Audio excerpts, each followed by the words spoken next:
COVID cases are rapidly rising in the state, but parents still need to work to provide for their families. Well, that's where preschools come in. Extra safety measures are being put in place at Kama'aina Kids preschools. I spoke with the director of the Mo'analua and Pearl City schools to find out what parents need to know.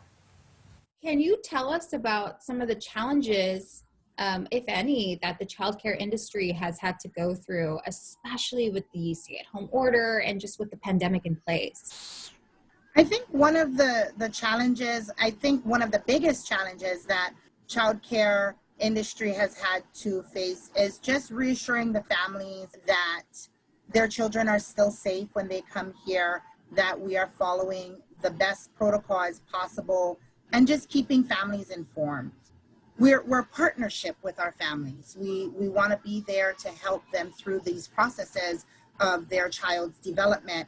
And with COVID-19 just coming in, how it has, families want to make sure that they're sending their children to someplace that's safe and can still provide their child with great education, and their kids are going to be healthy. And so making sure that our families are comfortable and educated with us and what our policies and procedures are. Okay, speaking of families, let's say I'm a parent and I am taking my little child to Kama'aina Kids for their first day of preschool. I'm nervous. This is the first time I'm letting my child leave and be with other people for the day. What do I need to know about this new process? There are limited access, like I said earlier, to the campus itself. So when families come in, they just need to know where the drop-off and pickup points are. When your child comes in, we are temp checking the children to make sure, that they are within a reasonable temperature. We're hand washing every single child's hand as they enter.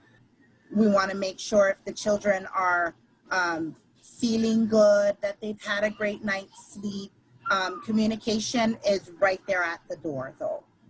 So one of the things that we try really hard to do is to make sure we have open lines of communication with the families. We have an app called Hi Mama, and the families are all signed up. On their first day of school, they'll get notices straight from Hi Mama. They get pictures and videos of what the children do and how they're interacting. They get notices of when the children, take naps or change diapers.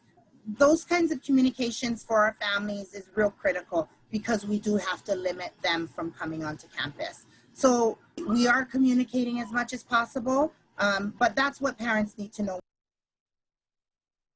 It's good to see that Kama'aina Kids, they're still trying to make it as normal as possible for the kids amid this strange pandemic. And that communication between Yes. them and the parents gives a lot of those families peace of mind. Everyone's kind of nervous about the new school year and how that's going to all pan out. We'll have to see, I guess. Yeah. All right, still to